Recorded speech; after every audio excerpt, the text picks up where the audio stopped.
আমি শুধু না, আমার ধারণা যে কুষ্টিয়া জেলার মানুষের ভিতরে এক ধরনের আধ্যাত্মিকতা কাজ করে।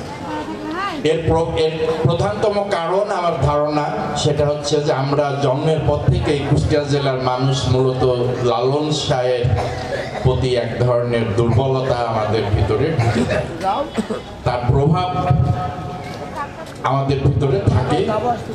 আমার ছবি ভাই দিচ্ছি, আমার ছবি ভাই যা করে সেটি আপনাদের মানে দৌলতপুরের সাধুকুলের প্রিয় মুখ, সকলের সুপরিচিত ব্যক্তিত্ব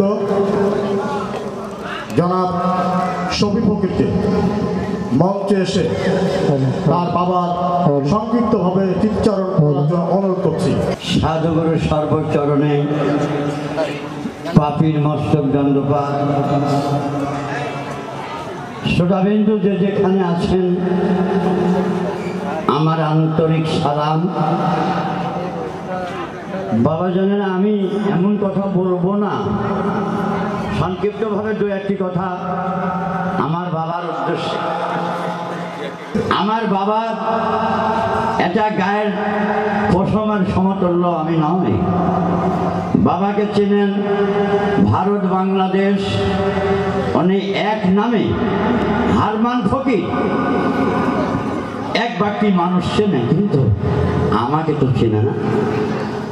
আজকে এই মহতী শুভ সাধু সংঘের আয়োজন ফকির হারমান শাহ তিরোধান উপলক্ষে, এবং সাধুগুরু আমরা সবাই আমরা দোয়া করব হারমান ফকিরের দিকে লক্ষ্য করে আমরা যেন সুন্দর করে হারমান ফকিরের এই শুভ সাধু সংঘের কার্যগুলা সুন্দর করে করতে পারি।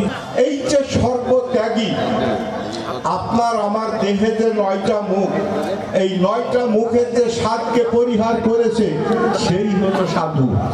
আজকে আপনারা সেই সাধু, সেই গরু, সেই খিলকাধারী, সেই তরিকান মহাজনের আসছেন, যাদের সামনে কথা বলা কিন্তু আমার পক্ষে হয়তোবা সম্ভব না।